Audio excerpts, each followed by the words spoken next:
breaking news. Hello and welcome to Connect the World. I'm Lynda Kinkade. We begin with breaking news this hour in Zimbabwe. The situation there is still very fluid, but we can tell you that the military has carried out an apparent coup against President Robert Mugabe. Mr. Mugabe is the only ruler Zimbabwe has known since declaring independence 37 years ago.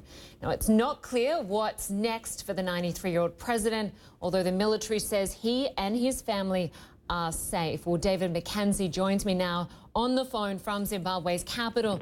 And David, the military says this is not a takeover, but it certainly has all the hallmarks of a coup. Well, that's right. I mean, when you drive through the streets of Harare, it's clear who's in charge, Lynda, and that is the military. You see heavily armed soldiers at key strategic points like the airport, like at the presidential palace and parliament. The office of Robert Mugabe, where he would normally go through his daily work, has been blocked off. And so what appears to us is that this is a de facto military coup, despite what was said in that dramatic live announcement on state TV earlier this morning. Take a listen.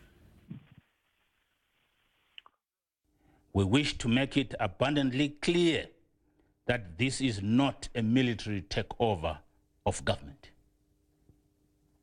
What the Zimbabwe Defense Forces is doing is to pacify a degenerating political, social, and economic situation in our country, which, if not addressed, may result in a violent conflict.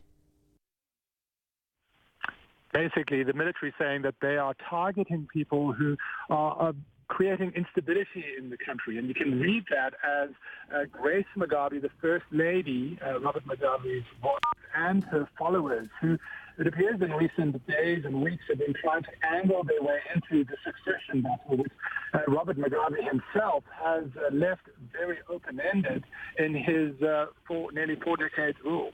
Lynda? Yeah, no doubt, David, that sacking his vice president to clear the way for his wife was never going to go smoothly.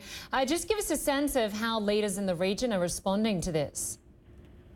Well, certainly leaders in the region are scrambling to figure out what to do about the situation here in Zimbabwe. The president of South Africa, through their statements, has said that they've President Zuma called Robert Mugabe. He said that the president of Zimbabwe is in detention, and though he is safe. There's been, wild speculation and rumors here on the ground and on social media about what is exactly going on in Harare and in Zimbabwe. It does appear that the city is calm, but certainly under the control of the military, despite what the military has been saying. The African Union and the regional bloc is in a tricky position right now because if it is deemed a coup, then they would generally have to respond as a member of that regional bloc. But I think that is one reason that the Zimbabwean military is trying to say everything they can that this isn't a coup, but they are clearly in power, and not really in power is Robert Mugabe at the moment in terms of who holds the power in this country. Yeah, well, he's hoping things remain calm there. David McKenzie, good to have you there on the ground for us.